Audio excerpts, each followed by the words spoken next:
sesi kita malam ini. eh, Pertemuan terakhir ya, pertemuan 9. Jadi kita akan membahas terkait dengan MONEF ya. Jadi MONEF itu kan singkatan dari monitoring dan evaluation.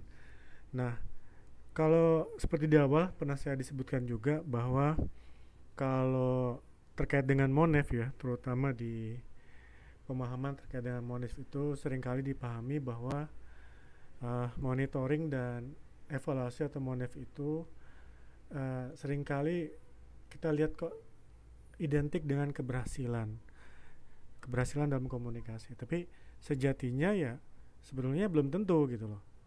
Ya, ini lebih kepada tindakan-tindakan atau kegiatan-kegiatan yang dilakukan dalam rangka memonitoring serta mengevaluasi dari kegiatan komunikasi yang dilakukan. Nah, jadi di sini juga berdasarkan statement tersebut, maka akan muncul begini pertanyaan. Kalau misalkan suatu komunikasi itu akan selalu memberi hasil, jelas ya hasilnya itu pasti ada. Hasilnya bisa positif, bisa negatif. Positif dalam artian berhasil merubah si komunikan sesuai dengan apa yang diinginkan oleh si komunikator. Nah, yang negatif bagaimana? Negatif ya paling tidak uh, dia paham atau tidak paham sekali. Itu merupakan dari hasil dari kegiatan komunikasi. Nah, dari kegiatan-kegiatan tersebut gimana sih cara kita memonifnya atau memonitoring dan mengevaluasinya, terutama terkait dengan kegiatan PPK itu sendiri. Ya. Nah,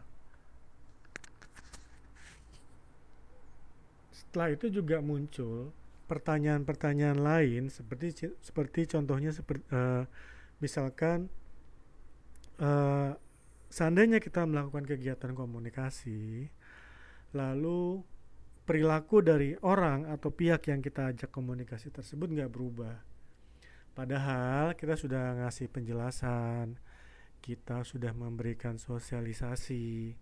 Pertanyaannya ya ini, apakah komunikasi yang kita lakukan ini nggak berhasil? Itu. Nah, ini perlu dijawab. Kemudian sebelum itu kita jawab, muncul pertanyaan baru.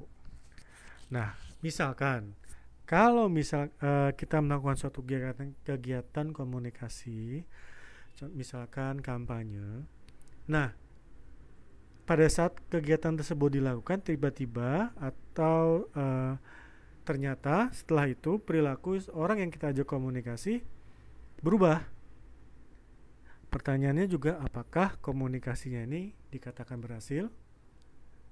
Nah, jadi pertanyaan-pertanyaan ini akan selalu muncul bila mana kita melakukan kegiatan monitoring dan evaluasi terkait dengan kegiatan-kegiatan komunikasi. Ya, juga mungkin dalam artian PPK ya secara khusus gitu. Nah, selanjutnya kita dulu masuk ke dalam sebetulnya apa sih definisi dari MONEF itu. Pada mata kuliah pertemuan sebelumnya, hal ini pernah saya singgung terkait dengan definisi dari MONEF itu sendiri. Ya, yang jelas sebelum kita definisikan atau kita uraikan satu persatu terkait dengan monitoring dan evaluasi, ini nyata-nyata merupakan dua buah kegiatan yang berbeda satu dengan yang lain. Oke, kita masuk dulu ke dalam monitoringnya. Ya.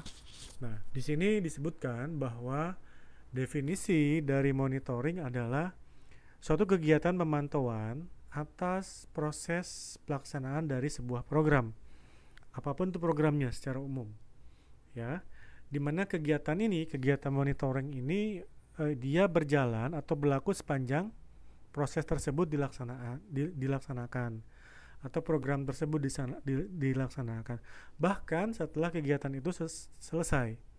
Loh, kalau udah selesai berarti evaluasi dong, betul. Nah, di sini ada penjelasan lebih lanjut.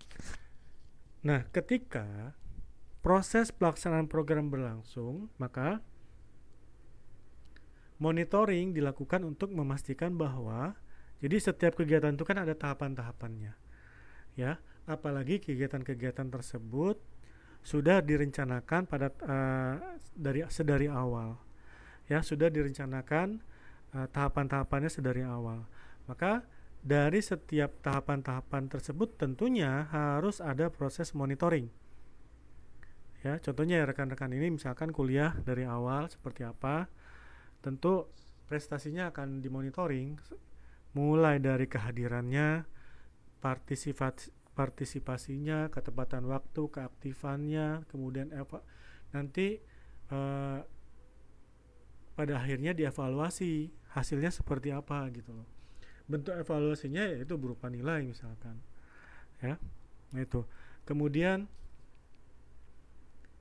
nah setelah pelaksanaan program ini selesai, ya, maka tujuan selanjutnya dilakukan monitoring adalah bagaimana memantau perkembangan kelanjutan dari program yang telah selesai tadi. Ya, misalkan ternyata ada suatu program yang ternyata dia itu continuous, nanti kita akan bahas juga terkait dengan ini, continuous program, di mana setelah program ini berakhir akan dilanjutkan dengan program-program berikutnya. Atau misalkan tidak non-continuous atau tidak, program itu hanya berhenti di situ saja. Bisa jadi bila mana pada saat itu berhenti, dalam rentang waktu tertentu ternyata program yang sama akan dilakukan kembali. Tentunya hasil monitoring dan evaluasi dari program yang telah selesai sebelumnya itu akan menjadi suatu masukan atau bahan pertimbangan dalam merencanakan program yang akan dilaksanakan selanjutnya. Nah, itu dia, ya. Dan di sini kita masuk ke dalam evaluasi, ya. Jadi tadi sedikit saya kasih gambaran terkait dengan contoh misalkan rekan-rekan sebagai mahasiswa atau mahasiswi dievaluasi pada akhir semester, di mana evaluasi ini merupakan suatu penilaian atas kinerja atau performan dan merupakan hasil dari program yang telah dilaksanakan. Nah, tentunya hasilnya ini bervariatif, ya, bervariasi. Ya, tingkat keefektifannya, ya, bisa jadi kita lihat dari berbagai pihak yang mengikuti program atau hasil dari program itu sendiri, dalam artian apakah telah sesuai dengan apa yang direncanakan sebelumnya gitu. Intinya adalah di sini adalah melihat dari keluaran output dari program yang dilaksanakan. Tentunya nanti ini terkait dengan visi misi dari si perencana atau si pemilik program sebelumnya, ya. Nah, tentunya contohnya misalkan rekan-rekan kan berkuliah di UT, tentunya ada tujuannya, dan sebelum rekan-rekan untuk melakukan atau mengikuti kuliah di UT ini tentunya juga sedikit banyak rekan-rekan sudah punya planning gitu loh, ya. Kalau UT ini misalkan nanti dilaksanakan hari apa, ya, apakah mengganggu jam kerja gitu loh, ya. Kemudian bagaimana kita merencanakan menyikapi materi-materi yang telah diberikan, ya kan. Kemudian merencanakan untuk menyelesaikan tugas-tugas yang diberikan, ya, sehingga pada saat nanti sudah berjalan program kuliah rekan-rekan tahu apa yang harus dilakukan gitu. Rekan-rekan juga tahu apa yang mesti diprioritaskan gitu loh, ya. Tentunya kita sama-sama sepaham bahwa apa yang rekan-rekan lakukan sekarang ini adalah dalam jangka waktu istilahnya ke depan gitu loh, ya. Ini demi masa depan, bahwa kita sama percaya bahwa apa yang rekan-rekan lakukan ini adalah untuk merubah situasi yang ada pada saat ini gitu loh, ya. Karena kan mungkin pada saat ini adalah seorang, ya, ini sudah menjelang semester akhir, adalah seorang calon sarjana. Sebelum rekan-rekan kuliah adalah hanya sebatas sebagai lulusan SMA. Tentunya nanti setelah ini selesai dilakukan akan ada peningkatan status paling tidak pendidikan, ya. Kalau orang Indonesia itu memang masih melihat status seseorang dalam artian, oh, dia sarjana gitu loh. Oh, pas sarjananya S1, oh dia S2, oh dia S3 gitu. Jadi dari strata ini, tingkatan-tingkatan ini punya nilai tersendiri di masyarakat, ya, gitu. Jadi tentunya harus rekan-rekan punya rencana. Nah, sekarang bagaimana rekan-rekan melaksanakan rencana-rencana tersebut? Apakah sesuai dengan yang telah direncanakan? Nah, untuk tahu apakah ini sesuai dengan rencana atau tidak, tentunya harus ada proses monitoring selama proses ini berjalan, gitu loh. Apakah saya benar-benar udah belajarnya di UT ini, gitu loh, ya. Ya, jadi kalau motivasi dari belajar itu kan berbeda ya. Ada yang sekedar ya untuk cari gelar, ada yang untuk yang mencari ilmu, ada yang untuk menghabiskan waktu, ada segala macam. Ya itu kembali kepada pribadi masing-masing gitu. Tapi intinya adalah output itu tidak akan meleset dari apa yang kita lakukan selama proses ini berlangsung gitu. Ya, kalaupun meleset mungkin ada yang ya kurang beruntung atau ada yang beruntung sekali gitu. Ya, tapi ini kembali lagi pada bagaimana kita menjalani suatu proses gitu loh. Ya, gitu. Kemudian, nah, jadi ini juga lebih dijelaskan lebih eksplisit lagi bahwa kegiatan evaluasi itu dilakukan dalam rangka bagaimana mendapatkan nilai capaian ya, nilai capaian atas pelaksanaan sebuah program kampanye ini dalam konteks PPK, di mana tujuan evaluasi yang dilakukan ini untuk mengukur hasil kampanye apakah sesuai atau meleset dari target. Seperti saya bilang tadi, tentunya ada visi misi ya yang memang akan coba dituangkan dalam program ini gitu loh. Ya, kalau misalkan PPK-nya itu adalah program pemasaran, tentunya adalah ada parameter dan barometer yang harus dicapai atau diperoleh, ya. Nah, jadi untuk mengukurnya bagaimana ya? Orang biasanya melihat outputnya seperti apa. Apakah tingkat penjualannya meningkat? Apakah atau tujuan lain seperti untuk meningkatkan kepuasan pelanggan atau bagaimana? Apakah mereka ini sesuai target atau belum? Gitu, ya. Nah, jadi kemudian dalam kegiatan kampanye itu sendiri, MONEV ini atau monitoring dan evaluation ini, jadi ini merupakan satu bagian yang memang tidak terpisahkan dari rencana kampanye. Karena dalam pelaksanaan monitoring dan evaluation itu sebelumnya juga harus direncanakan, sehingga pada saat pelaksanaan kampanye, setiap tahapan kampanye yang dilakukan tersebut tahu apa yang harus dilakukan untuk melakukan monitoring tadi. Ya. Jadi makanya di sini ditekankan lagi bahwa monitoring dan evaluation itu hanya dilaksanakan terhadap setiap tahapan-tahapan kampanye. Ya, nanti jadi setiap tahapan ini kan misalkan tahap 1, tahap 2, tahap 3 tentunya harus tahu kira-kira setiap tahapan itu parameter keberhasilannya seperti apa. Ya. Nah, kemudian apabila dalam tahapan tersebut dinilai memang berhasil, tentunya dia akan melangkah ke tahapan berikutnya. Tapi bila mana hal ini dinilai kurang efektif atau tidak berhasil, maka bisa dilakukan review ulang apakah langkah tahapan yang tidak selesai ini digabungkan atau istilahnya dilaksanakan kembali pada tahapan berikutnya secara bersamaan, gitu loh, ya. Nah, MONEV itu sendiri tentunya seperti yang disebutkan tadi, bahwa dilakukan terhadap langkah-langkah yang direncanakan dalam kegiatan PPK tadi. Maka bila mana pada saat monitoring dan evaluasi ditemukan adanya suatu hal yang memang di luar perencanaan dan misalkan itu masih dianggap relevan terhadap keberhasilan kampanye yang dilakukan, tentunya ini merupakan salah satu istilahnya input ya terhadap kegiatan kampanye yang dilakukan. Nah, ekspektasinya bagaimana kalau misalkan dalam langkah-langkah pelaksanaan kegiatan ditemukan hal-hal yang tidak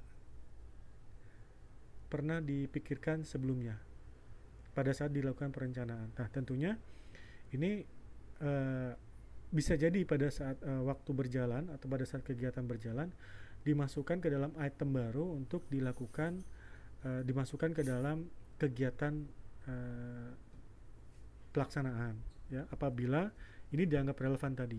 Tapi bila mana dianggap tidak relevan dengan kegiatan yang dilakukan, mungkin ini bisa dikesampingkan dulu bila apabila dinilai tidak mengganggu dari kegiatan kampanye. Ya, jadi gitu.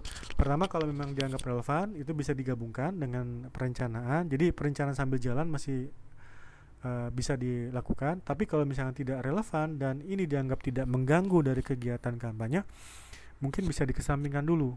Jadi kita lihat di sini bagaimana sih tingkat urgensinya dari temuan-temuan baru selama proses kegiatan tersebut berlangsung. Ya, jadi intinya begini. Ya, kita harus cair lah dalam melaksanakan kegiatan tersebut. Memang sejatinya kita harus mengacu kepada hal-hal yang telah direncanakan sebelumnya. Tapi terkadang pada saat pelaksanaan ditemukan hal-hal baru yang di luar apa yang dipikirkan sebelumnya, gitu, ya. Nah, jadi untuk itu kita harus bisa fleksibel, tapi masih relevan dengan apa yang telah direncanakan sebelumnya. Oke, nah, jadi di sini bisa kita lihat pada diagram atau tabel diagram berikut. Nah, di sini kalau kita lihat, kalau dalam PPK itu ada beberapa tahapan-tahapan umum yang dilakukan, ya. Mungkin rekan-rekan masih ingat terhadap materi yang disampaikan sebelumnya. Nah, kalau kita lihat di diagram ini, kita mulai dari tahapan pradesain, ya. Di mana dalam pradesain ini tentunya ada kegiatan-kegiatan di dalamnya seperti melakukan analisa situasi, ya. Jadi di sini kita harus bisa memprediksi sebetulnya kira-kira situasi yang sekarang ini seperti apa, situasi yang diharapkan ke depan seperti apa. Nah, jadi pada perkembangannya tentunya kan ada hal-hal yang berkembang, ya. Jadi situasinya berkembang sedemikian rupa sehingga sekiranya dia akan bisa membahayakan terkait dengan target atau kegiatan yang diharapkan sebelumnya atau situasi yang diharapkan sebelumnya. Nah, tentunya ini harus diantisipasi berdasarkan pertama apa? Kegiatan selanjutnya itu analisis halayaknya. Ya, jadi selain analisa situasi, kita juga harus melakukan analisis halayaknya. Halayaknya seperti apa? Apakah majemuk? Ya, apakah homogen ataukah heterogen? Ya, jadi betul-betul diklasifikasikan sedemikian rupa. Dari mana mereka itu bisa kita klasifikasikan?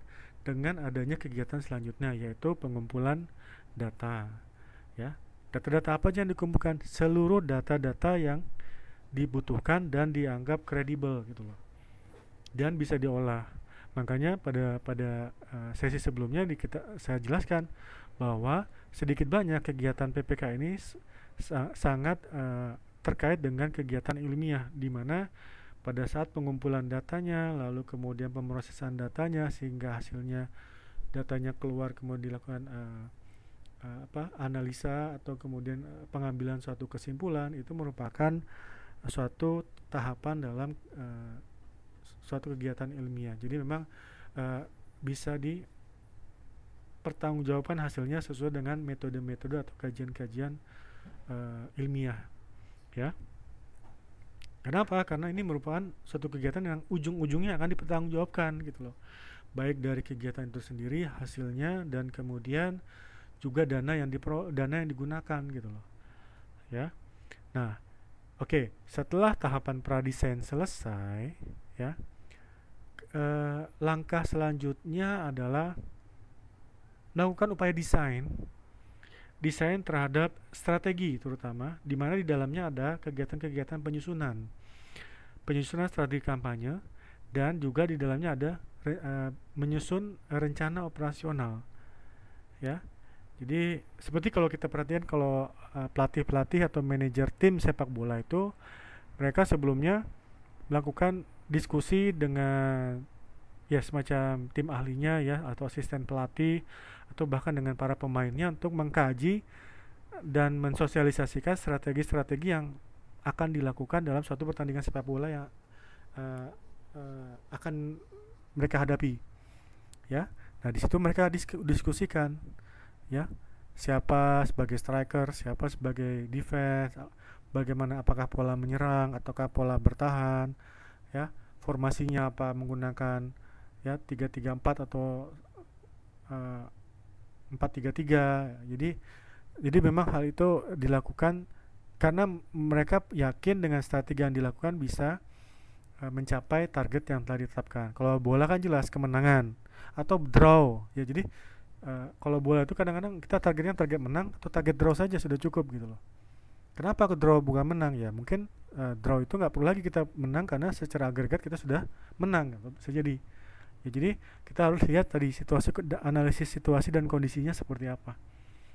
Ya, karena kalau misalkan diforsir harus menang, otomatis stamina dari para pemain juga akan signifikan berkurangnya ya. Apalagi misalkan dalam jangka waktu beberapa hari ke depan ada pertandingan lain. Jadi gitu. Jadi ada strategi ya. Ini saya contohkan dalam konteks sepak bola.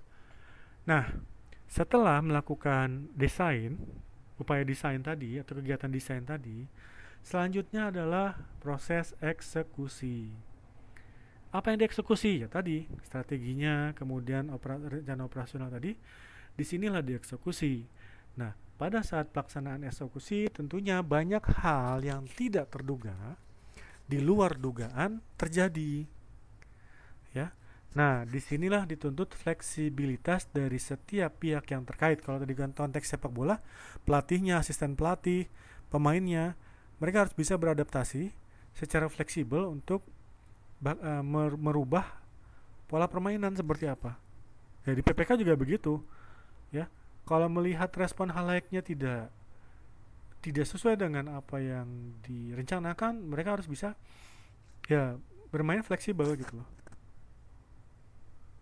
Fleksibel dalam artian menyesuaikan dengan hal-hal yang ditemukan kemudian pada saat dilakukan eksekusi tadi atau pertandingan tadi. Nah itu. Ya kadang-kadang kita juga begini.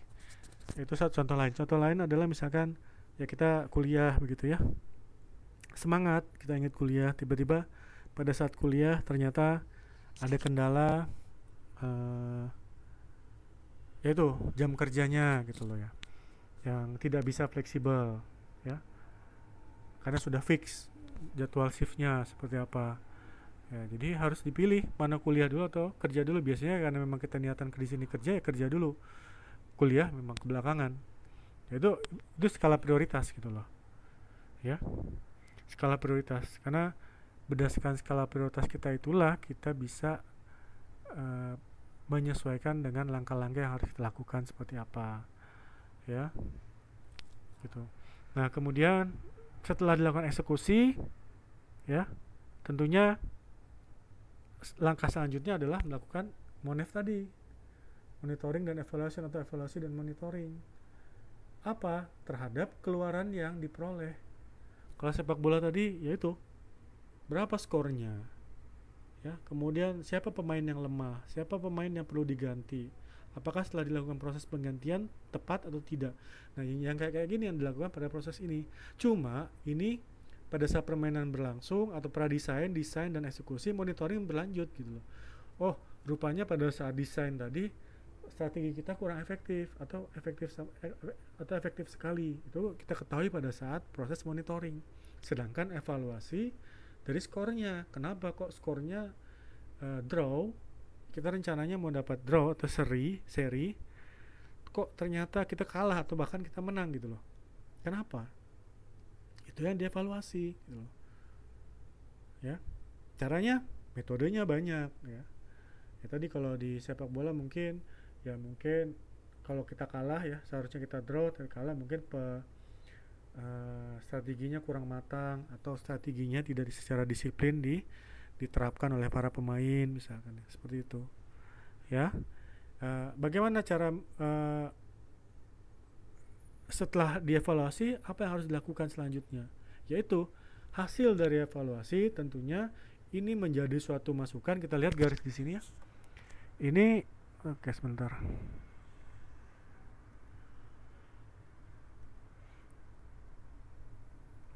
Oke, jadi kita lihat di sini ada garis kembali dari evaluasi dan monitoring itu kembali ke pradesain gitu loh.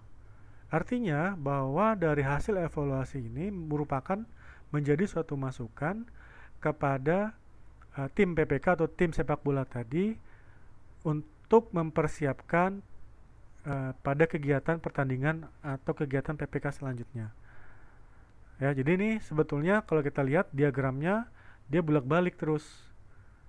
Bukan bolak-balik, maksudnya dia berulang ya. Tentunya karena dia sistemnya berulang, maka dia konsepnya ini adalah suatu konsep yang continuous improvement. Jadi improvement atau perbaikan yang berkelanjutan gitu loh. Ya, kita kan juga belajar ya. Misalkan begini, dalam konteks realita kita sebagai manusia, kita ini sebenarnya kan setiap saat belajar ya. Belajar untuk apa? Untuk menjadi manusia yang lebih baik. Ya, kita mengalami suatu kejadian itu kan menjadi suatu pengalaman. Ya, pertanyaannya apakah kita belajar dari pengalaman tersebut atau tidak untuk menjadi manusia yang lebih baik gitu loh. Ya, sebaik-baiknya manusia adalah manusia yang mau belajar dari pengalaman gitu loh. Ya. Jadi dia akan berusaha tampil lebih baik dan mau menerima kritik atau saran. Ya, kenapa? Karena dengan adanya hal seperti itu kita berusaha menintrospeksi diri untuk tampil jauh lebih baik ke depan gitu loh. Ya, tapi ada kalanya jarang ada juga manusia yang tidak mau seperti itu. Dia merasa dirinya paling benar dan lain sebagainya. Yang orang-orang seperti ini sepertinya susah untuk mengintrospeksi diri ke depan dan biasanya agak lambat untuk melangkah maju gitu. Tapi kembali ke pribadi kita masing-masing. Kita mau jadi manusia yang seperti apa gitu loh. Ya. Karena sejatinya kalau kita ya, ini filosofi ya, filosofi yang masih ada dalam kaitan psikologi komunikasi, bahwa ya kadang-kadang kita ini lebih sering lebih mudah menilai orang dibanding kita menilai diri sendiri. Ya, itu yang suatu kita ingin banyak berbicara tapi kita tidak ingin mendengarkan gitu loh. Ya, jadi berbicara dan mendengarkan itu juga merupakan suatu skill yang berbeda. Orang yang misalkan dia pandai berbicara belum tentu dia punya skill pandai mendengarkan. Orang yang pandai mendengarkan juga belum tentu punya skill dia pandai berbicara gitu. Ya. Jadi ya ini satu masukan buat kita semua. Untuk apa? Untuk ke depan tampil lebih baik lagi. Karena kita sudah sekarang ini udah apa ya? Sudah industri 4.0 di pertengahan jalan, mungkin rekan-rekan pernah dengar ya. Industri 4.0 itu adalah zamannya smart factory, di mana secara perlahan orang akan digantikan oleh mesin. Ya, ini kondisi seperti ini sudah saya hadapi semenjak kalau nggak salah dari 2015. Ya, jadi perusahaan-perusahaan itu sudah mulai di waktu tempat saya kerja dulu 2015 itu sudah mulai sedikit demi sedikit merubah komposisi penggunaan sumber daya manusia ke mesin. Kalau kita tidak bersiap ya untuk punya bekal lebih untuk ditawarkan, ya tentunya kita akan kalah gitu loh.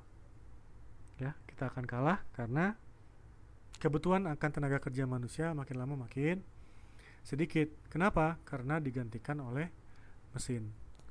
Ya, jadi itu. Jadi ya kalau mau rekan-rekan mau punya nilai tambah lebih, ya kan harus kita semua ya, bukan rekan-rekan saya juga harus terus mengupdate diri kita sendiri gitu loh. Apa yang saya lakukan di sini ya sekolah lagi, yaitu upaya untuk mengupdate diri saya sendiri ya. Oke, selanjutnya kita masuk ke sebentar. Nah, jadi seperti sudah dibahas kita tadi bahwa kalau kita lihat tahapan-tahapannya dari kegiatan PPK itu Itu ada pradesain, desain, eksekusi, dan evaluasi. Nah, lebih jauh, ini ada tabel berikutnya, ya. Di sini ada aspek monef, aspek dari monitoring dan evaluation, dan tahapan kampanye, ya.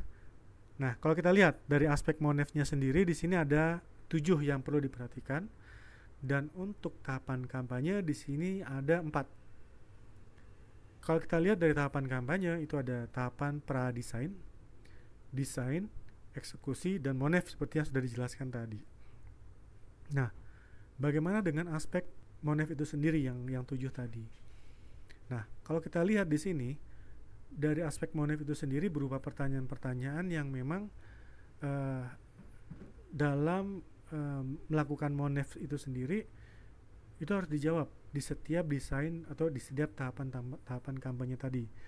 Ya, kita lihat di sini pertama, apa yang akan dimonef, apa yang akan dimonitoring, dan apa yang akan dievaluasi. Ya, itu harus dijabarkan pada setiap kolom ini. Pada pradesain itu kita harus ngapain, ya. Kemudian pas desain itu apa yang harus dimonefnya, dieksekusi apa yang harus dimonef, dan pada saat monef itu sendiri apa yang harus dimonef gitu. Nah, ini harus dijelaskan benar-benar. Kalau tahap aspek ini sudah dijawab pada setiap tahapan, ya, maka masuk ke dalam aspek monef yang kedua. Siapa yang melakukan itu semua? Siapa yang melakukan monef ini pada tahapan pradesain, desain, eksekusi, dan monef itu sendiri? Itu juga harus dijawab. Oke, setelah kita tahu siapa yang akan melakukan, maka pertanyaan selanjutnya adalah bagaimana sih caranya gitu untuk melakukan monitoring dan evaluation ini. Karena setiap tahapan tentunya ada tendensi bahwa di tiap tahapannya ada perbedaan-perbedaan kegiatan gitu loh. Karena memang berbeda tahapan. Nah, lalu yang keempat, aspek yang keempat yaitu indikatornya apa sih yang mau digunain gitu loh. Apa aja item-item yang harus diperhatikan pada saat pradesain, desain, dan sebagainya.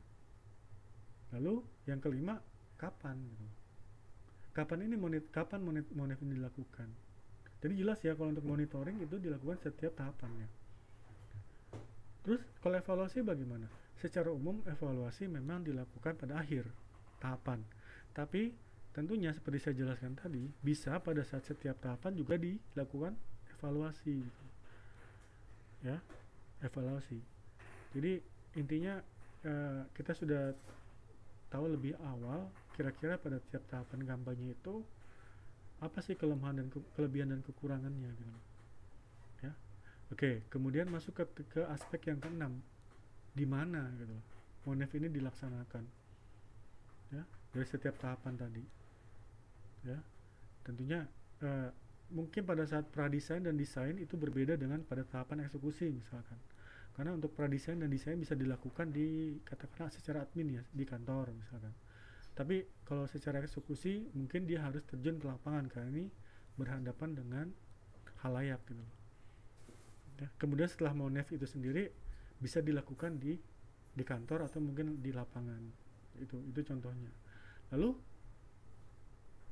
yang terakhir, dari aspek yang terakhir, apa sih tindak lanjutnya setelah monef ini dilakukan gitu. Kan tentu dari setiap monitoring, kemudian dari evaluasi tentu kita kan mendapatkan hasil. Nah, kira-kira setelah hasil itu di tangan kita mau ngapain? Nah, ini penting karena sesuai dengan diagram yang saya jelaskan sebelumnya tadi. Ini merupakan satu kesatuan atau continuous improvement ya, perbaikan yang secara terus menerus. Ya. Itu ini penjelasan dari tabel yang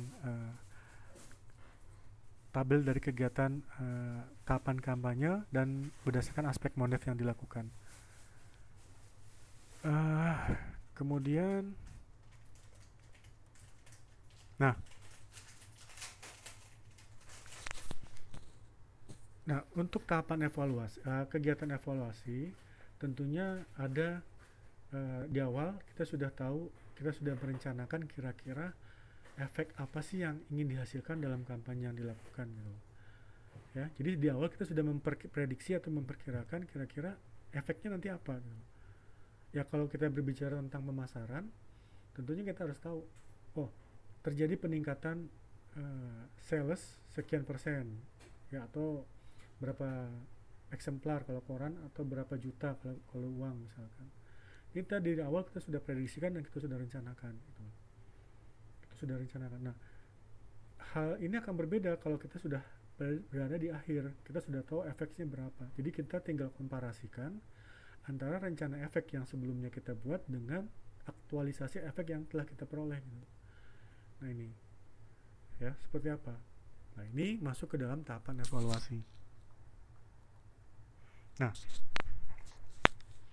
jadi di sini disebutkan evaluasi kampanye ditujukan untuk menjawab pertanyaan kira-kira seberapa besar sih perubahan ya atau dampak atau efek tadi yang terjadi akibat kampanye tadi ya.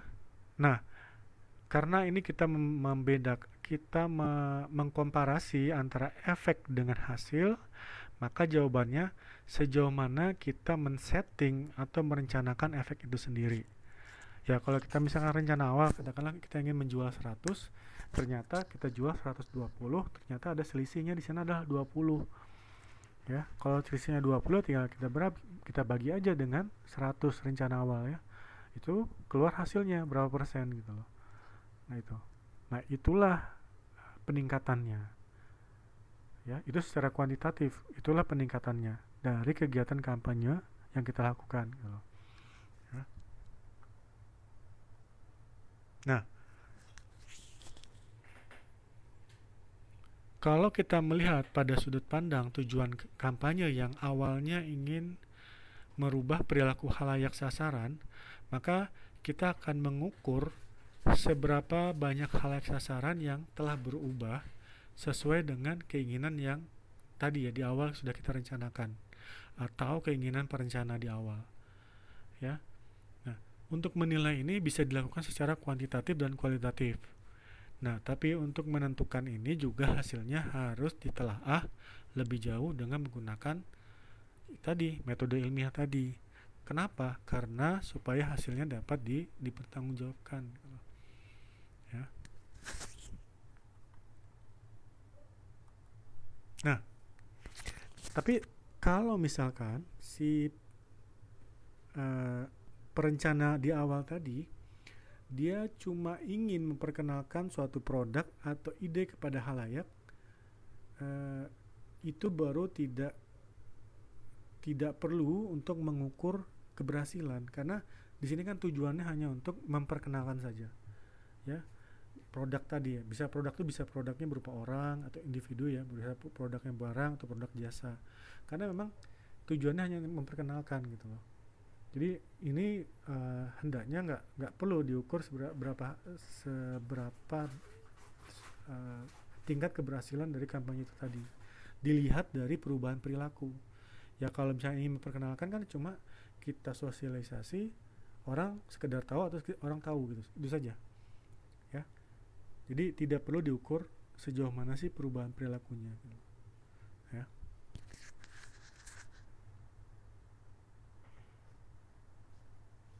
Oke, nah di sini rekan-rekan ada melihat tabel ya.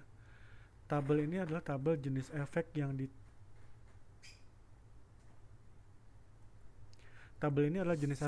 diinginkan dan beserta konsekuensinya pada saat dilakukan evaluasi. Ya, nah kalau kita lihat di sini jenis efek yang diinginkan itu tetap 3 ya. Pertama efek kognisi, efek afeksi, dan efek konasi. Ya. Sudah ada 1 lagi, psikomotorik. Tapi itu nggak dibahas, ya. Karena ini hanya monef aja.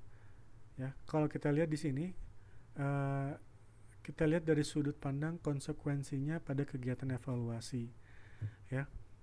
Nah, jenis efek yang diinginkan ini pertama kita lihat di kognisi. Ya. Jadi kita melakukan evaluasi ini hanya untuk mengukur apakah unsur-unsur dari kegiatan kampanye yang kita lakukan itu hanya mempengaruhi pencapaian efek pada level kognisi, sekedar tahu. Ya, itu aja. Nah, kemudian misalkan kita ingin mengukur jenis efek yang diinginkan itu pada tahap afeksi, bahwa evaluasi yang kita lakukan pada kegiatan kampanye tadi uh, itu mengukur unsur-unsur kampanye telah mempengaruhi pencapaian efek pada level afeksi. Jadi sekedar tahu, kemudian muncul kesepahaman gitu, paham gitu. Ya, tapi belum terjadi perubahan sikap. Baru ada tanda-tanda menuju ke arah perubahan sikap. Nah, kemudian selanjutnya adalah efek konasi. Nah, konasi ini sini boleh dikatakan psikomotorik juga. Jadi evaluasi ini kita lihat apakah mulai terlihat terjadi perubahan sikap dari halayak sasaran tadi. Itu, ya. Nah, ini. Jadi tentunya ini dilakukan sesuai dengan perencanaan di awal. Apakah kegiatan evaluasinya hanya cukup pada kegiatan pada efek kognisi saja, ataukah mau kognisi dan kemudian afeksi, atau bahkan ketiga-tiganya, gitu.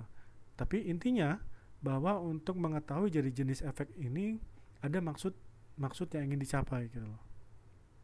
Ya, kalau misalkan tadi hanya untuk memperkenalkan suatu ide atau produk atau gagasan, ya cukup pada kognisi aja, atau kalau lebih jauh ya pada afeksi, ya tidak perlu ke konasi. Karena apa? Karena ya memang tidak diharapkan adanya terjadi perubahan sikap, gitu loh, ya.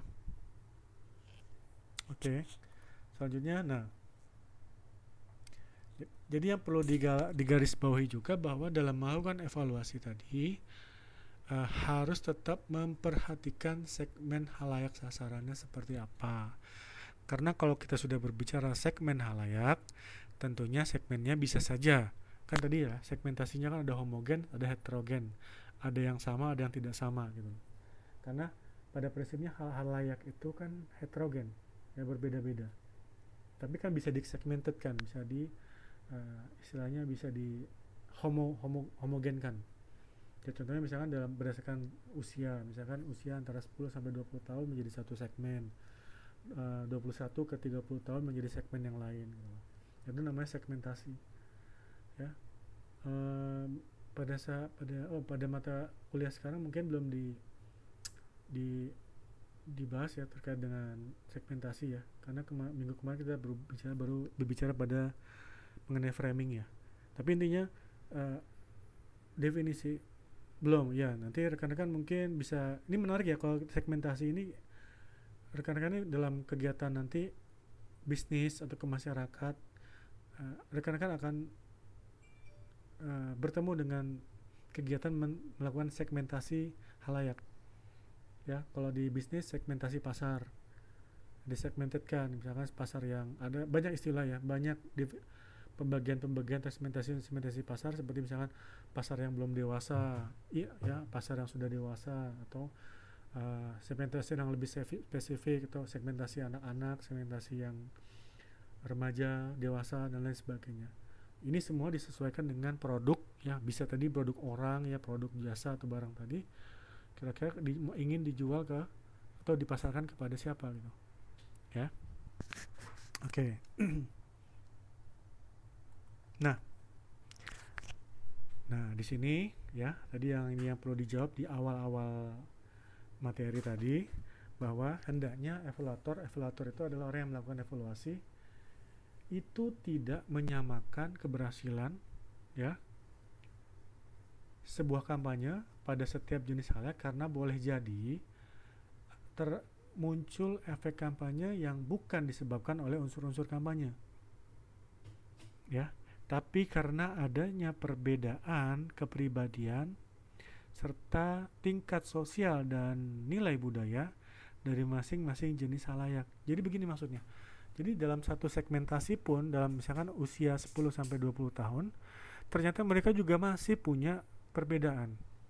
Bisa jadi dari struktur kepribadian mereka, bisa jadi dari tingkat sosial mereka seperti apa. Kan tentunya dari usia 10 sampai 20 tentunya ada, misalnya ada anak orang kaya, ada anak orang yang biasa, ada orang yang miskin, gitu loh, ya, gitu.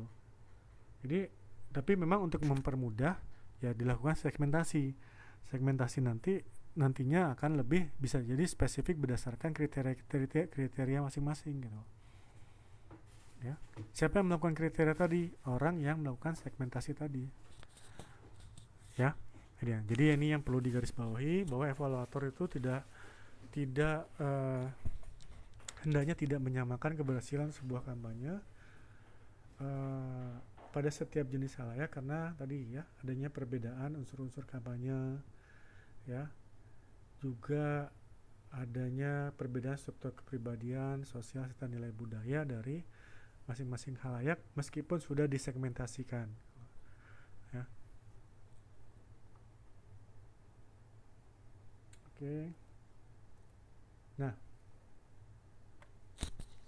kalau kita berbicara evaluasi tadi kita berbicara evaluasi secara umum ya. Nah, kalau dalam pendekatan dengan PPK tadi, evaluator di sini punya maksud dan tujuan untuk membuktikan apakah visi dan misi dari sebuah PPK itu bisa tercapai atau tidak, ya, bisa tercapai atau tidak.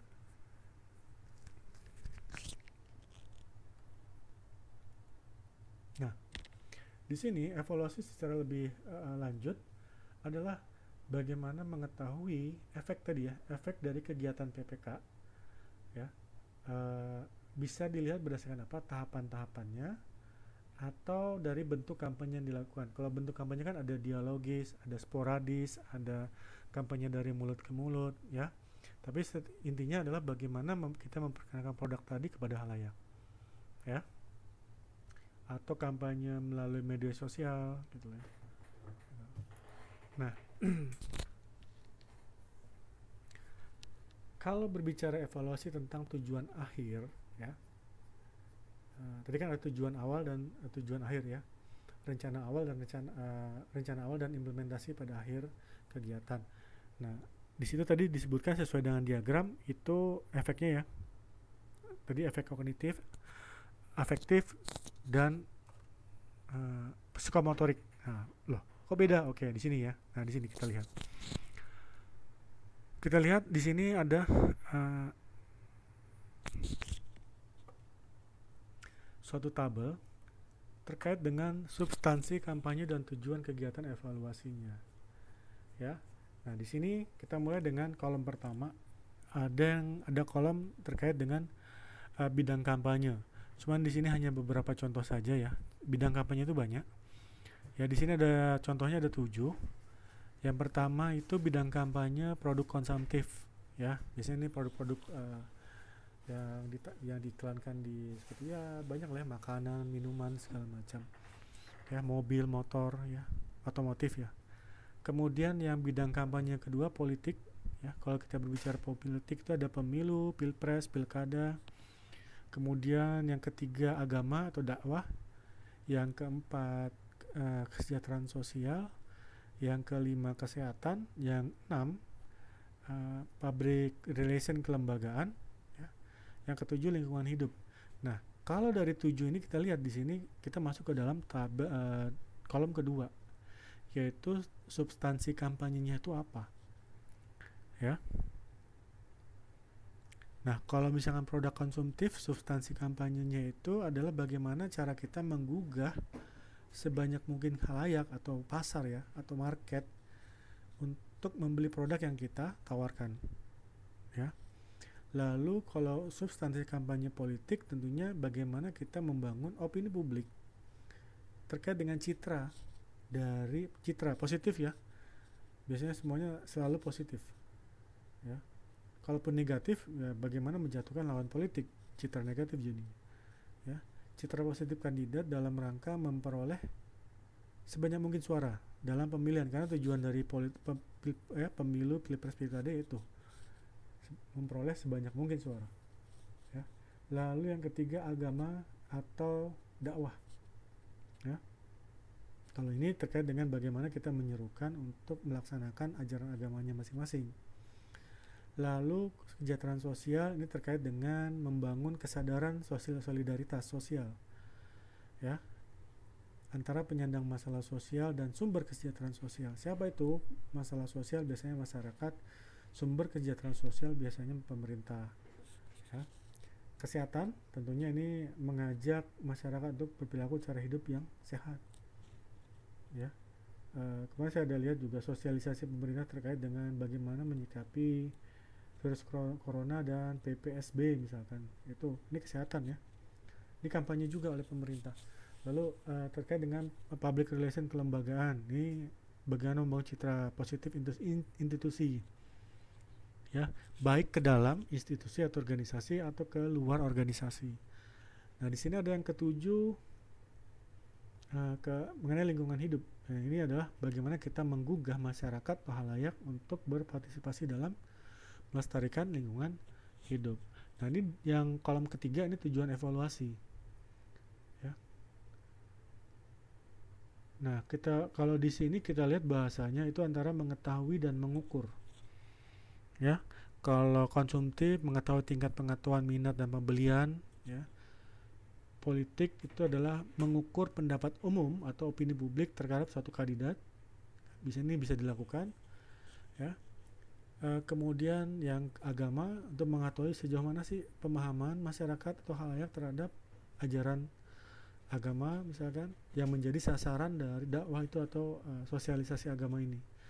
Kemudian yang keempat itu terkait dengan kesejahteraan sosial, itu mereka untuk mengukur sejauh mana sih pemahaman terhadap solidaritas sosial pada halayak. Kesehatan, mengetahui tentang cara hidup sehat. Kemudian public relation kelembagaan, ini terkait dengan dukungan publik baik secara internal maupun eksternal terhadap keberadaan organisasi atau program-program lembaga. Yang ketujuh, ini lingkungan hidup. Nah, ini adalah bagaimana cara mengukur tingkat kesadaran khalayak untuk berpartisipasi dalam pelaksanaan upaya pelestarian lingkungan hidup, ya. Itu. Nah, oke, sampai sini ada yang mau ditanyakan nggak ya terkait dengan materi yang sebelum disampaikan?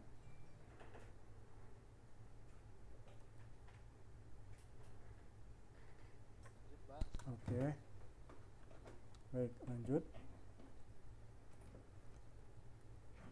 Nah, selanjutnya di sini kita berbicara tentang prinsip dari Monef tadi. Tentunya setiap kegiatan itu kita harus ada punya prinsip-prinsip yang harus dimiliki. Ya, kita juga dalam hidup juga harus ada prinsipnya kan. Prinsip hidup itu untuk apa?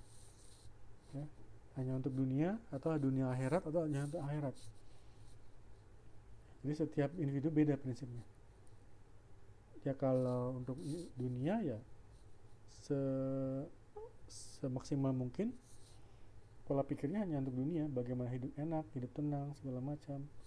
Tapi kalau misalkan dunia dan akhirat, ya itu kombinasi dengan kehidupan akhirat, bagaimana kita mempersiapkan kehidupan berikutnya, ya.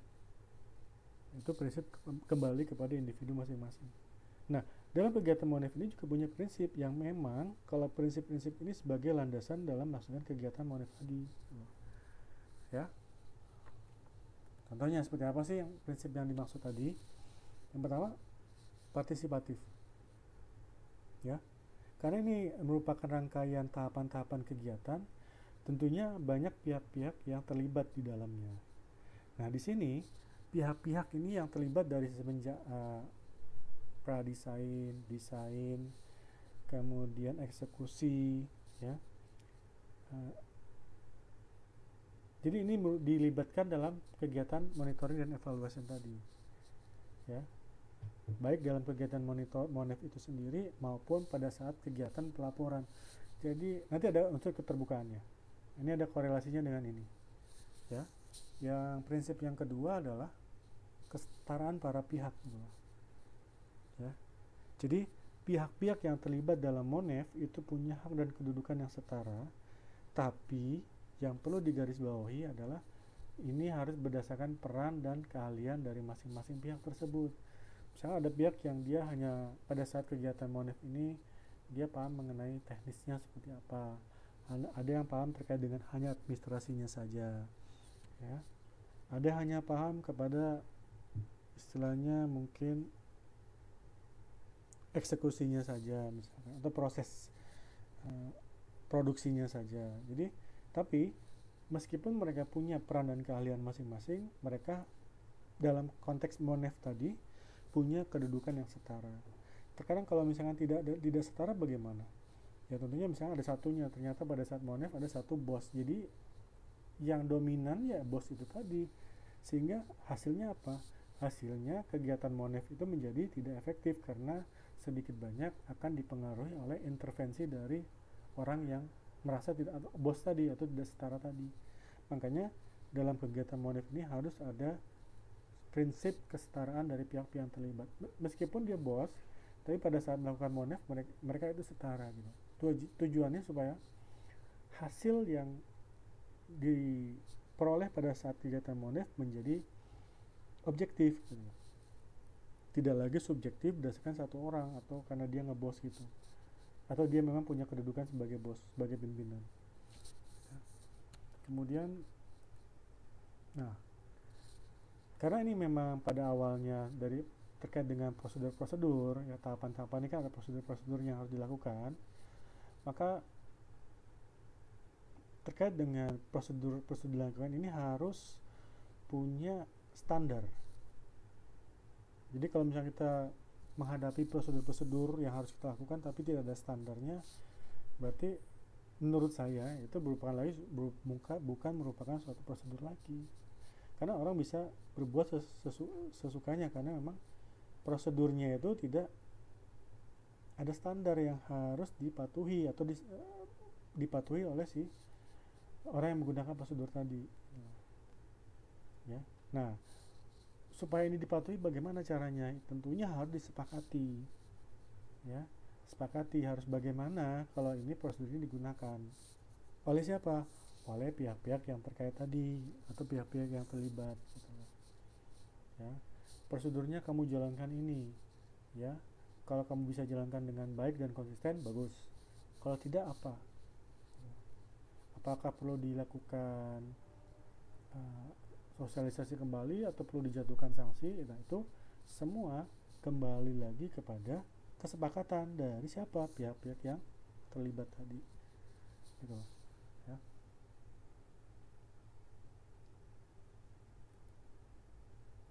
Nah, di sini kemudian ada prinsip selanjutnya yaitu jujur. Ya, jujur. Ya, karena tadi sudah setara, tentunya diperlukan suatu prinsip kejujuran. Ya. Kenapa? Karena prinsip kejujuran ini penting pada saat dilakukan proses pelaporan terhadap setiap temuan-temuan di lapangan. Ya, di sini dikatakan meskipun mungkin pahit atau tidak sesuai harapan, tapi memang ini harus disampaikan karena ini terkait dengan upaya perbaikan yang akan dilakukan berikutnya. Misalnya kita menemukan ketidaksesuaian dalam satu tahapan, tapi karena kita takut, ya, jadi kita tidak jujur, sehingga suatu temuan tadi yang tidak enak tadi kita diamkan saja, sehingga pada saat kita membahas terkait dengan solusi temuan-temuan yang dilaporkan sebelumnya tidak menjadi optimal karena solusi yang diberikan tidak menyeluruh gitu loh. Ya, karena apa? Karena ada yang disembunyikan, karena tidak jujur tadi. Sehingga hasilnya terkait dengan rencana perbaikan menjadi tidak optimal gitu. Ya. Nah, kemudian terbuka. Ya. Nah, bisa saya bilang tadi. Jadi karena sudah jujur ya harus terbuka gitu. Pertanggungjawabkan terhadap hasil kegiatan Monef, ya, itu harus dilakukan secara terbuka, tidak ada yang disembunyikan sama sekali. Kepada siapa? Kepada semua pihak yang berkepentingan, ya. Siapa menentukan tidak yang berkepentingan? Ya tentunya pihak-pihak yang terkait di kegiatan PPK ini. Ya. Kalau misalkan pemilik modal si Anu, misalkan si A tidak berkepentingan, ya udah, berarti nggak usah dikasih tahu. Tapi prinsipnya ini harus pertanggungjawabannya harus dilakukan secara terbuka gitu. Kepada siapa? Tanda kutip pihak-pihak yang berkepentingan tadi. Oke.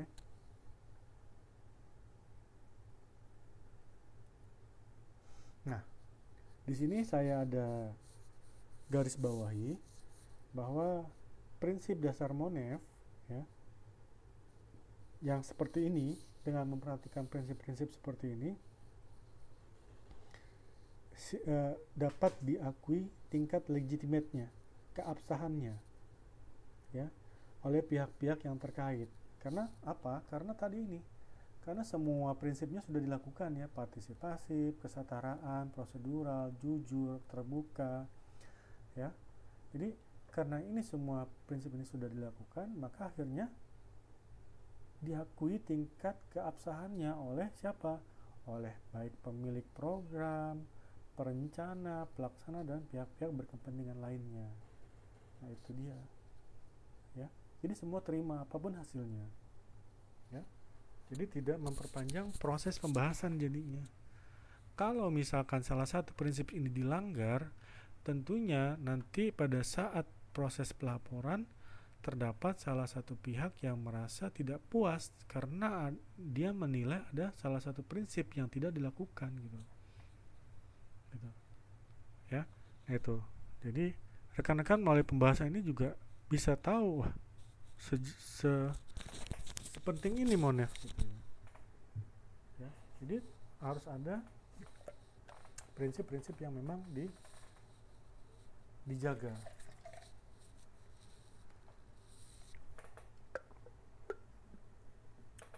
Oke. Nah, kalau misalkan secara gambarannya secara umum, maka prosedur Monef ini secara sistematis kita bisa lihat dalam rangka apa? Memantau dan mengevaluasi kampanye. Kita bisa lihat pada bagian berikut, ya. Di sini pada bagian ini kita lihat, ya. Di sini ada tahapan kampanye, ya.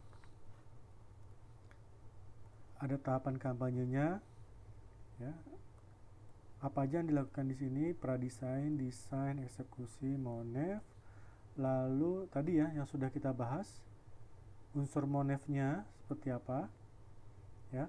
Lalu hasilnya seperti apa. Nah, dilihat di hasil Monef ini ada proses pelaporan, ya, yang sudah saya jelaskan. Nah, pertanyaannya apakah ini perlu dipublikasi? Nah, kalau misalkan dipublikasi, apakah hanya dipublikasi secara internal, ya, atau eksternal? Internal dalam artian mungkin di antara internal organisasi misalkan, atau internal pemilik modal dan PPK saja misalkan, ya, atau bahkan perlu ke khalayak secara umum. Nah, kita lihat tingkat kepentingannya seperti apa. Lalu dari hasil Monef itu apakah perlu ditindaklanjuti, ya, apakah ditindaklanjutinya secara langsung atau mungkin butuh waktu, karena harus terdapat beberapa hal yang memang harus dipersiapkan terlebih dahulu. Ya, itu kembali lagi kepada hasil analisa dari situasi dan kondisi yang berkembang, ya. Nah, seperti kita lihat di sini, ada garis hubungan loop, ya, loop ini garisnya menunjukkan proses pelaksanaan Monef dari masalah prosedur hingga hasil Monef ini, ini satu, ya. Nah, kemudian misalkan garis hubungan ini menunjukkan feedback yang di bawah ini, umpan baliknya seperti apa. Nah, kalau misalkan seperti ini, maka yang perlu kita lihat di sini adalah kegiatan ini yang seperti saya bilang di awal adalah suatu kegiatan yang berkelanjutan. Ya, meskipun pada saat berkelanjutan mungkin bisa jadi tertunda atau bagaimana, ya. Nah, untuk mencapai hasil Monef yang dinilai sah atau absah tadi, bisa dipertanggungjawabkan keabsahannya tadi, maka di sini yang perlu dicatat adalah pelaksana Monef ini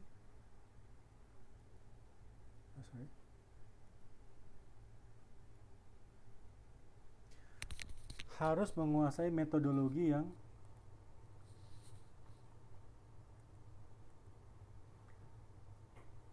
penelitian seperti saya bilang di awal tadi, ya. Tapi dia tidak secara lebih spesifik, karena memang ini melakukan evaluasi, maka penelitian yang dilakukan adalah secara evaluatif, ya, dengan menggunakan pendekatan penelitian terapan, ya. Jadi bukan riset murni. Apa bedanya ya? Kalau misalkan evaluatif, ya penelitian dilakukan memang diterapkan kepada halayak tadi. Kalau riset murni memang pada halayak juga, tapi mungkin konteksnya berbeda, ya. Kalau misalkan riset murni itu kan deskriptif, ya, kemudian argumentatif, kemudian apa lagi ya, naratif, gitu ya. Ini lebih kepada evaluatif. Nah, kalau misalkan secara garis besar, maka kita bisa lihat di sini. Nah, di sini, ya, maksudnya dari penelitian terapan tadi. Pertama adalah adanya rumusan masalah dari Monef tadi. Kemudian membuat desain, lalu penyusunan instrumen pengumpulan data. Bagaimana data-data seperti apa yang memang harus kita kumpulkan, ya. Lalu kemudian masuk ke dalam eksekusinya, yaitu penulisan laporannya. Misalkan mulai dari pembukaan, ya, kemudian tinjauan pustaka seperti itu misalkan. Lalu ada pengolahan ya, karena tadi ada upaya proses pengumpulan data atau penulisan laporan di sini, lalu kita lakukan usaha kegiatan pengolahan dan interpretasi data, ya. Nah, di sini kita lihat semuanya ini kembali kepada pengumpulan data, ya.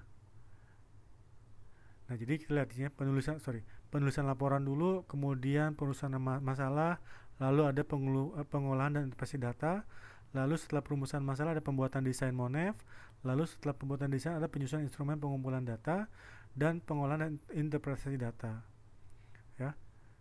Oke. Kemudian sampai sini ada yang mau ditanyakan nggak ya?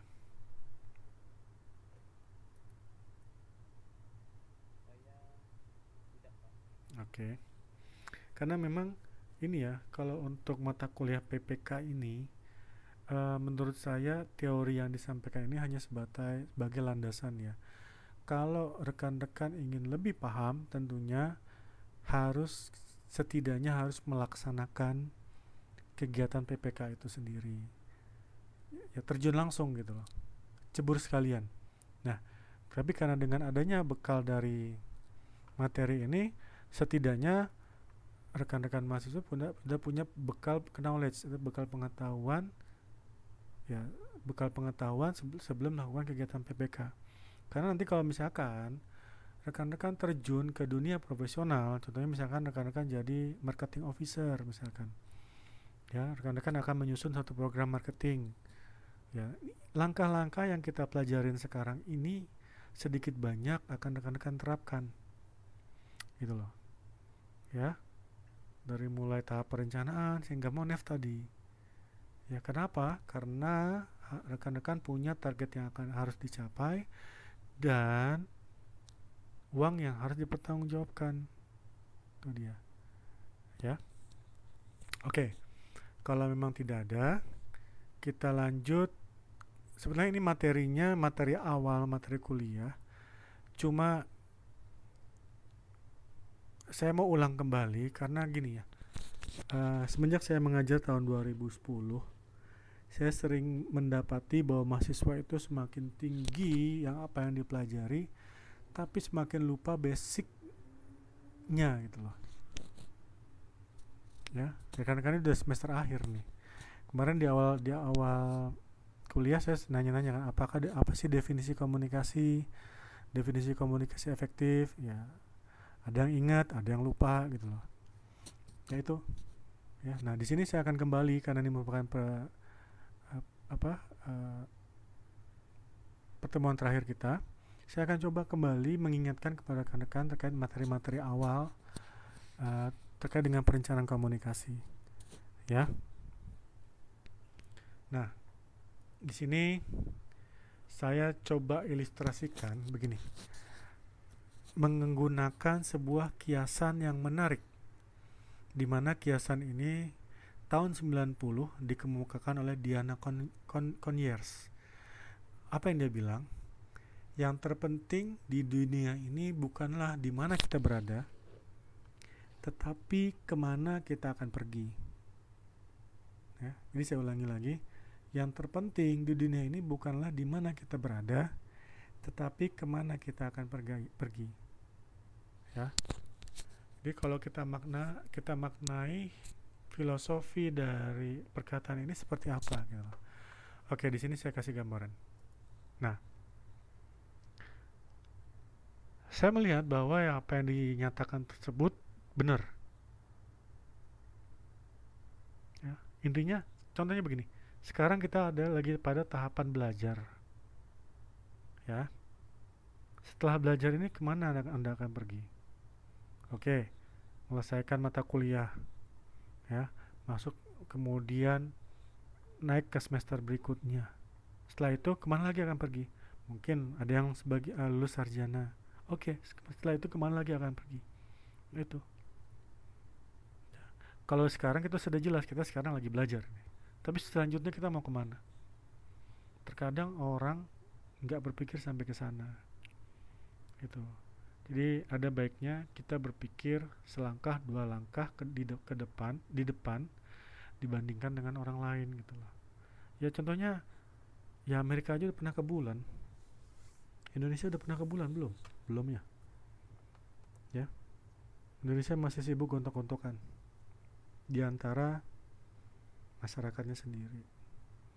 Ya, itu merupakan satu tantangan kita ke depan seperti apa. Oke, kembali ke materi. Nah, kalau berbicara tentang kalimat tersebut, maka kita berbicara mengenai tujuan. Ya. Tujuan apa itu pernah?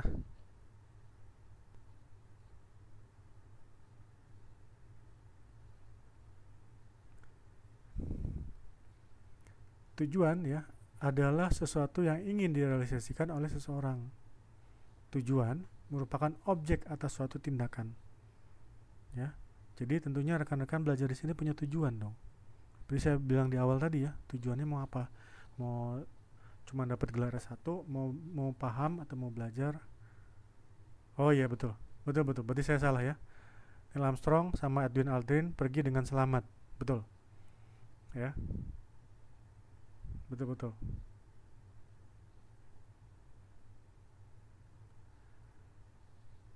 Oke.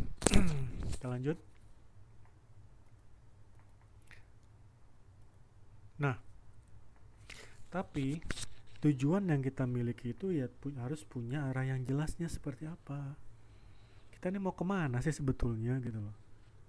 Ya, kita ini mau kemana sih sebetulnya? Jelas nggak sih arah kita? Ya, rekan-rekan lulus sarjana komunikasi mau kemana? Sudah jelas belum? Gitu loh. Ya. Nah, untuk membangun arah yang jelas, tentunya kita harus punya rencana yang terarah gitu loh. Contoh saya lulus sekolah di sini, saya kembali ke Indo. Ya, ada dua tahapan. Saya ingin menjadi dosen atau menjadi profesional. Ya. Untuk saat ini kondisinya 50-50, berarti masih belum jelas mau kemana. Cuman kecenderungannya menjadi dosen lagi gitu loh. Ya. Kalau sudah punya kecenderungan mungkin 70-30% misalkan, 60-40% misalkan. Itu. Semakin mendekati akhir masa studi, tentunya saya punya arah semakin mengerucut gitu. Mau kemana nih kita? Ya, karena saya ke profesional juga bisa atau ke dunia akademis juga bisa. Gitu. Nah ini yang dimaksud dengan rencananya harus terarah. Gitu. Pertanyaannya adalah rekan-rekan sudah punya belum rencana yang terarah? Gitu.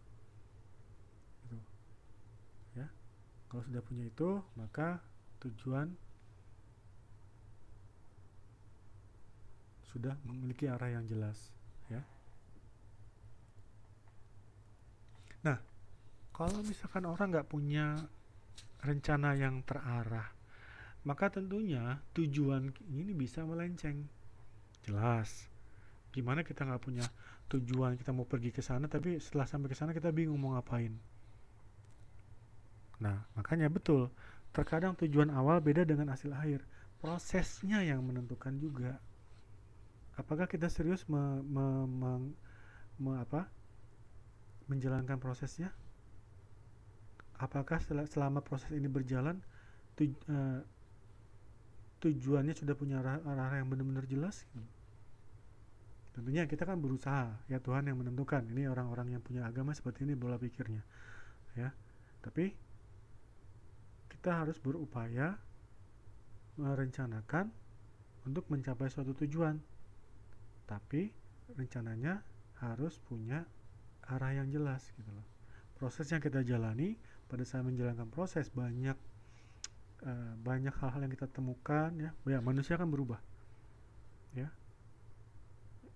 Ya, mungkin itulah kita butuh fleksibilitas gitu loh.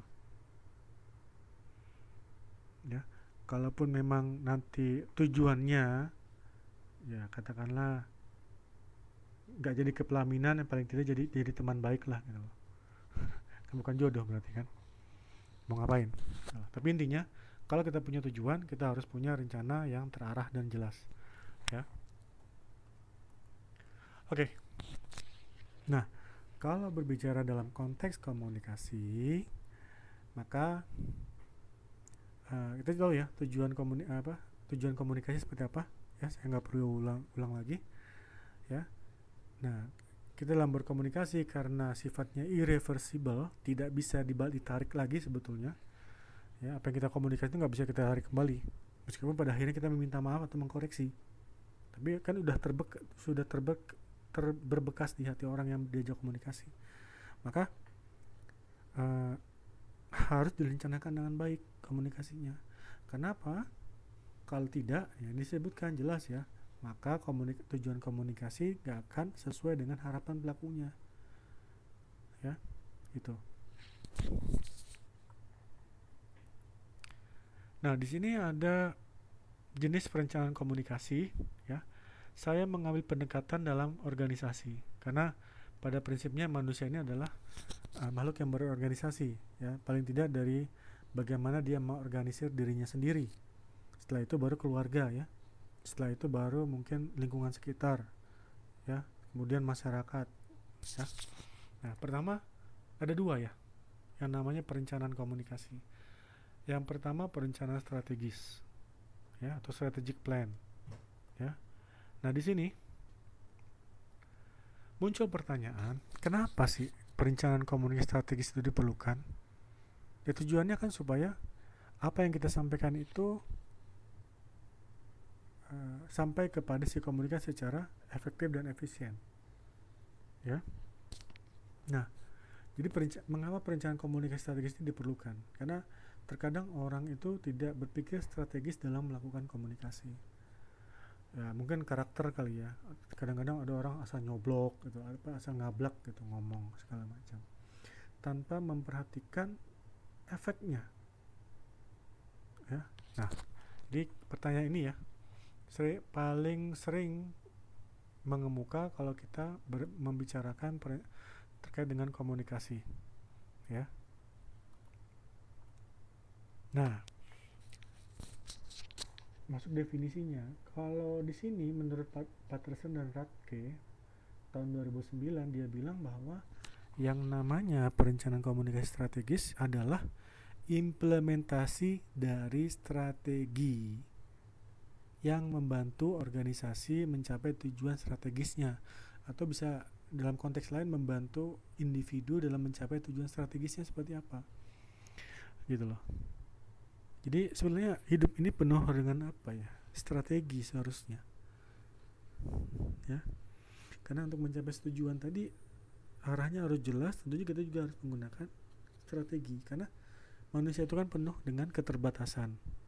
Nah, untuk menyiasati keterbatasan tersebut, maka butuh strategi, taktik untuk menyiasati keterbatasan tadi. Nah, itu ya. Nah,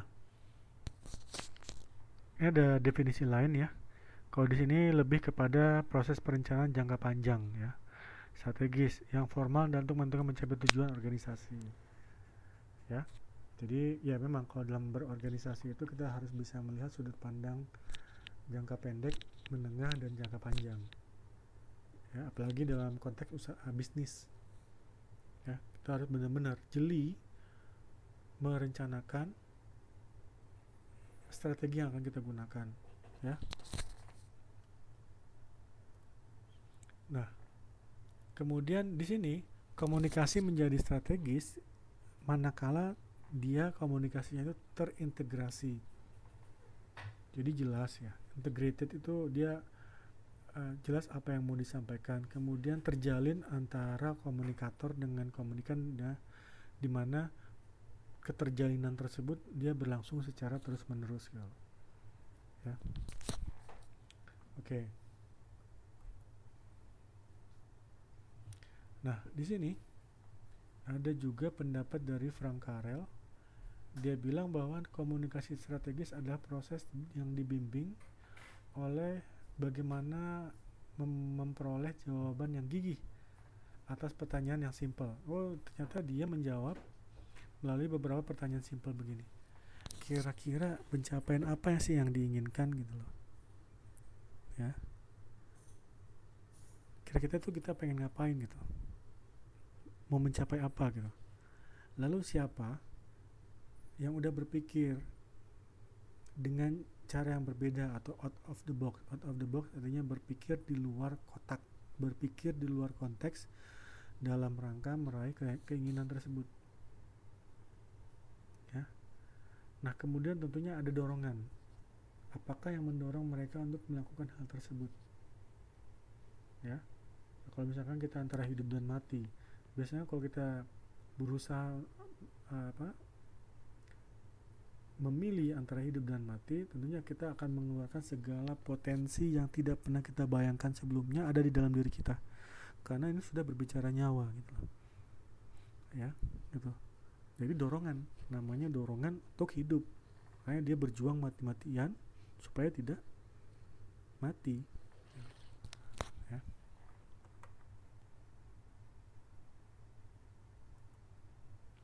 Nah, kemudian selanjutnya adalah perencanaan operasional, ya. Nah, di sini ada definisi tentang perencanaan operasional menurut Siswanto. Ya, dia bilang bahwa rencana operasional memberikan deskripsi tentang bagaimana sih kita melakukan rencana strategis tadi. Jadi ya tentunya dalam merencanakan suatu rencana strategis harus ada eksekusi, implementasi, ya. Nah, dalam konteks perencanaan operasional ini, Siswanto tadi juga membagi menjadi dua perencanaan, ya. Yang pertama, nah ini ya, tadi saya ada contohkan perencanaan sekali pakai, ya. Nah, rencana model ini digunakan atau dikembangkan untuk mencapai tujuan tertentu, sehingga jika tujuan tersebut sudah tercapai, maka perencanaan tersebut akan ditinggalkan. Intinya bahwa perencanaan yang dibuat sekarang ini, yang perencanaan sekali pakai ini, tidak akan digunakan dalam bentuk yang sama pada masa yang akan datang. Mungkin karena terjadinya perubahan-perubahan yang mungkin tidak diprediksi atau sudah diprediksi, bisa jadi. Contohnya apa? Misalkan ada perencanaan program, misalkan program apa? Misalkan program apa ya? Program KB misalkan. Keluarga berencana itu kan biasanya 2 anak, ya. Kalau misalkan kita KB, ya rencana ini bisa efektif apabila sudah mencapai 2 anak. Tapi kalau misalnya anaknya sudah 3, berarti perencanaan ini nggak bisa lagi direncanakan, kan? Karena bukan masuk ke dalam program keluarga berencana. Karena secara umum definisi KB itu ya 2 anak cukup, ya. Kemudian perencanaan proyek dan perencanaan anggaran, ya. Yang selanjutnya adalah perencanaan tetap atau standing plan. Nah, dalam konteks perencanaan ini merupakan suatu pendekatan yang di perencanaan ini merupakan suatu pendekatan yang dilakukan dalam menangani situasi yang terjadinya berulang dan dapat diperkirakan bahwa oh ini akan terjadi lagi nih di masa yang akan datang ya. Nah, perencanaan seperti ini dapat menghemat waktu dari para manajer ya dalam mengambil suatu keputusan karena belajar dari pengalaman proyek yang sebelumnya misalkan atau perencanaan sebelumnya. Nah, belajar dari pengalaman sebelumnya, maka para manajer dia akan lebih mudah mengeluarkan suatu keputusan. Ya karena yaitu tadi belajar dari pengambilan keputusan atau perencanaan yang dilakukan sebelumnya. Nah, di sini contohnya adalah perencanaan kebijakan. Jadi kebijakan-kebijakan pemerintah ini kan dia tetap ya dalam artian yaitu kalaupun dia berubah dia butuh jangka waktu karena melalui tahapan-tahapan. Misalkan terkait dengan keputusan undang-undang dia harus tahapan-tahapannya pengajuan, studi, kelayakan, kemudian diskusi di DPR sehingga akhirnya muncul suatu undang-undang atau keputusan ya. Undang-undang itu merupakan produk keputusan ya. Kemudian perencanaan SOP ya, standar operating procedure dan perencanaan peraturan. Nah, ini ya. Jadi ini merupakan perencanaan komunikasi. Di sini saya ingatkan lagi secara singkat aja karena saya menilai masih ada kaitannya dengan perencanaan program komunikasi. Perencanaan ini juga bisa dilakukan terhadap kegiatan PPK ya. Itu. Oke. Nah, kemudian kalau secara umum tadi yang kita bicarakan terkait dengan perencanaan komunikasi, ini ada tabelnya ya. Rencana strategis, rencana operasional seperti ini ya. Kemudian perencanaan strategis lebih kepada mewujudkan misi, rencana operasional mewujudkan misi sampai anggarannya dibahas, rencana tetap kebijakan, prosedur standar sehingga ke peraturan. Ini. Nah, yang perlu diketahui adalah pada akhirnya semua perencanaan strategis akan bergantung kepada komitmen dari para pelakunya. Ya, itu ya. Jadi apapun ya, bukan strategi saja, apapun perencanaan bila mana pada saat dieksekusi itu kembali lagi kepada komitmen dari para pelakunya. Nih, jadi Patterson dan Radke juga masih bilang bahwa ini merupakan suatu hal yang penting ya, di mana anggota organisasi dalam membuat suatu rencana, mengimplementasikan dan mengevaluasi harus betul-betul juga mengedepankan komitmennya. Ya, kenapa? Karena jika tidak, maka semua yang telah direncanakan sebelumnya akan menjadi suatu hal yang sia-sia. Itu. Jadi kita belajar lagi di sini bahwa komitmen dari para pelakunya terhadap apa yang kita rencanakan itu menjadi hal yang sangat penting. Oke, mungkin itu saja apa yang dapat disampaikan malam ini. Mudah-mudahan bermanfaat, menambah pengetahuan bagi kita semua. Oke, sebelum ditutup, kira-kira ada yang mau ditambahkan atau yang disampaikan atau yang mau ditanyakan? Monggo, silakan.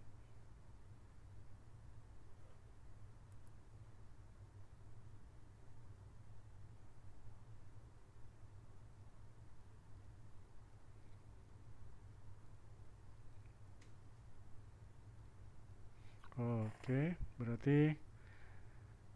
berarti sepertinya nggak ada lagi yang mau ditanyakan. Ya, sama-sama. Terima kasih juga selama 1 semester ini. Ya, kita udah bersama-sama membahas ya, sama-sama belajar. Mudah-mudahan harapan saya kita semakin dewasa dalam artian semakin bertambah ilmu, kita harus semakin bijak. Kemudian juga ya ibarat pepatah ya ibarat pepatah ilmu padi ya, ilmu padi semakin berisi harus semakin merunduk, ya. Oh iya wes, nggak apa-apa Mas Indra, ya. Jadi kalau memang seperti itu, ya, kita tutup aja materi kita malam ini, sekaligus juga pertemuan kita di semester ini, ya. uh, Lebih kurang ya dimohon maaf, ya kalau begitu. Ya amin, ya, semoga ilmunya bisa bermanfaat, ya. Itu bermanfaat buat rekan-rekan, juga berpahala buat saya, ya. Oke, kita tutup aja ya sampai di sini. Lebih kurang dimohonkan maaf. Kita tutup dengan wassalamualaikum warahmatullahi wabarakatuh.